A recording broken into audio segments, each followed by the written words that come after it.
Muy buenas tardes, querido profesor. Mi nombre es Jerónimo Leguizamón y en este video voy a presentar mi encuentro sincrónico de matemáticas, periodo número 3.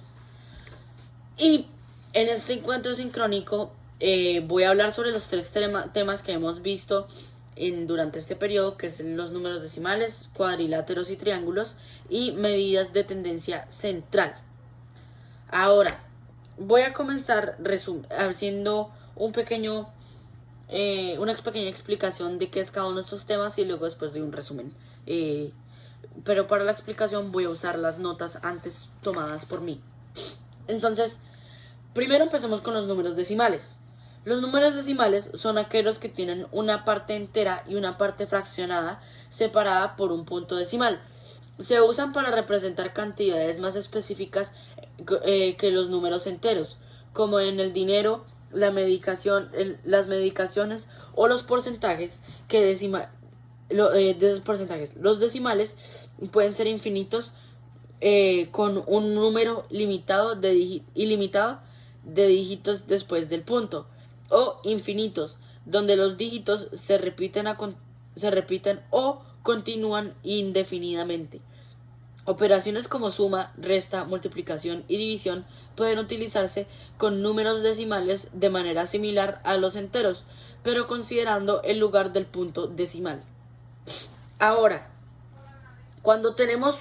¿Qué son los números decimales, en mi opinión?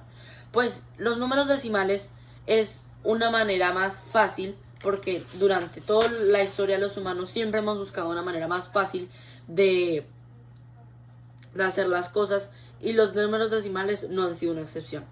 Los números decimales se los inventaron para que fuera mucho más fácil hacer operaciones a usar una fracción, porque si tengo un número y lo quiero multiplicar por una fracción, pues me tocaría hacer ahí volver el número que tengo una fracción y hacer la fracción, que es un poco más complejo.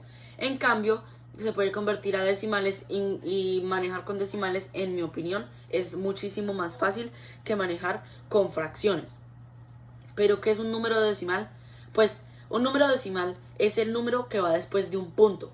Entonces podemos tener un número entero de 0 al que sea, y ese número después del punto, ojo, punto y no coma, ese es el decimal.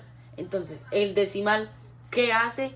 Pues el decimal representa una parte de algún objeto, de un sujeto, que no sea entera. Por ejemplo, si tengo una galleta y la parto por la mitad, sería equivalente a, en fracciones, a 1 sobre 2, que es una mitad, ¿cierto? Pero en decimal lo representamos como 0.5. Como también podría tener una galleta y la mitad de otra galleta, entonces sería 1.5. Eso es lo que hace el decimal, representa una parte de algún sujeto que no está completa. Luego ahora me gustaría pasar a cuadriláteros y triángulos, tema en el cual me gustaría recalcar que ya tengo cierta experiencia debido a mi colegio, a mi grado de 8º grado en Estados Unidos, en el cual he trabajado con estos varias veces con estos cuadriláteros y los triángulos, sobre todo con el teorema de Pitágoras. Entonces, un cuadrilátero es una figura geométrica que tiene 4 lados. Los tipos más comunes de cuadriláteros son el cuadrado, el rectángulo, el trapecio y el rombo. Y cada uno tiene propiedades específicas relacionadas con sus ángulos, longitudes de lados. Por otro lado, un triángulo es una figura de 3 lados y puede clasificarse según sus lados: equilátero, isósceles y escaleno. A sus ángulos: acutángulo, rectángulo y obtusángulo. Las propiedades de estas figuras son fundamentales en la geometría, y el estudio de sus áreas y perímetros es una parte clave del aprendizaje. Entonces, me gustaría comenzar este tema mostrándolo en cómo uno lo usaría en la vida cotidiana.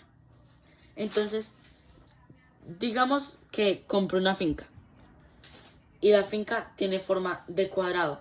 Entonces, alrededor de nosotros tenemos muchísimas cosas, demasiadas cosas que son cuadriláteros, muchísimas cosas en forma de cuadriláteros. Y de hecho, en este momento, usted, querido profesor, está viendo cuadriláteros. El de aquí de mi gorra, es el cuadro de atrás, las ventanas, el monitor, todo son cuadriláteros. Y para saber la medida de los cuadriláteros tienen, como todas las matemáticas, tienen una facilidad y una exactitud que es el área y el perímetro. Entonces, ¿cuáles son las fórmulas? Pues el área es el que más se usa, que es para saber todo en general del cuadrilátero que tengas, y es súper fácil la fórmula, es súper simple, la cual es lado por lado es igual a área al cuadrado. Es de las fórmulas más básicas que he hecho. Al igual con todos los cuadriláteros, excepto el trapecio, que ese sí le pone a uno la vaina más difícil. Pero lo que uno hace, o lo que yo hago, es cortarlo. Porque, o sea, no lo va a cortar en la vida real así. No.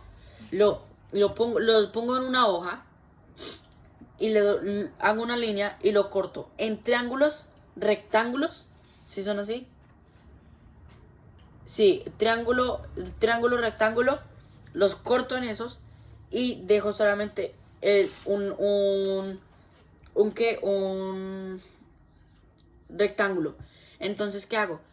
Hallo el área de todos estos, los sumo y ya me queda el área, y es súper fácil, es súper básico esto.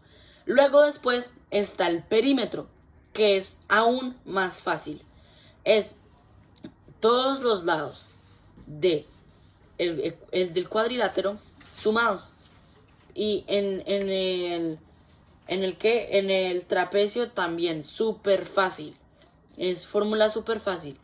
Y luego después está la fórmula de los triángulos, que es diferente, pero no es más difícil. Que es base por altura es igual a área dividido entre 2. Base por altura entre 2 es igual a área al cuadrado. Es súper fácil. A menos de que sea un número muy grande que toque usar calculadora. O sí, aunque si es un número muy grande, pues se pone una calculadora. Y si no, uno lo puede hacer en una hoja o en la mente. Y es súper fácil. Y para el triángulo igual, el perímetro es súper fácil. Ahora, me gustaría agregar, porque es un tema que me interesa demasiado, el círculo, aunque no lo hayamos visto en este periodo, y el triángulo con el teorema de Pitágoras. Entonces, el círculo, como uno es el círculo, el diámetro del círculo y el radio. Entonces, eso lo vi en séptimo, creo que fue acá, y es súper fácil también. El círculo es solamente con uno saber el número pi, que es 3.1416. Pero bueno, eso lo vamos a ver después. Y luego después está el triángulo, que es con el teorema de Pitágoras, que el teorema de Pitágoras solamente se hace con triángulos rectángulos. Y la fórmula, yo pensé que iba a ser más difícil, pero es muy fácil.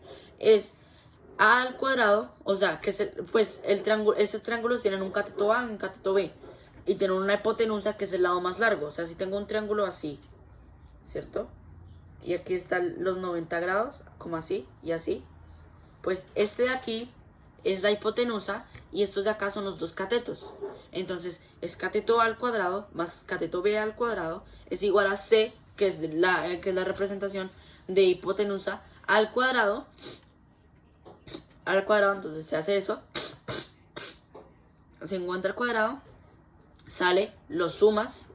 Luego después de eso encuentras la raíz cuadrada de estos y C es igual a la raíz cuadrada de estos dos y sale. O también está que se ponga un poco más difícil y que pongas y que te toque encontrar un cateto más no la hipotenusa, que ahí lo que hace es que la hipotenusa vendría a pasar a actuar como un cateto para encontrar el otro cateto, pero es un tema que vamos a ver un poquito como más avanzado. Pasemos a las medidas de tendencia central. Así que voy a hablar de esto, dato curioso, cuando llegué aquí se me dificultó un poco el tema de las medidas, porque aquí usan pies y pulgadas y en Colombia normalmente usamos centímetros y metros, y aquí son millas, no kilómetros. Pero bueno, medidas de tendencia central. Las medidas de tendencia central son herramientas estadísticas utilizadas para describir la distribución de un conjunto de datos. Las tres principales son la media, que es el promedio de los valores, la mediana, que es el valor central cuando los datos están ordenados, y la moda, que es el valor que más se repite en el conjunto. Estas medidas ayudan a resumir la información proporcionando una idea de cuál es el valor más representativo de los datos.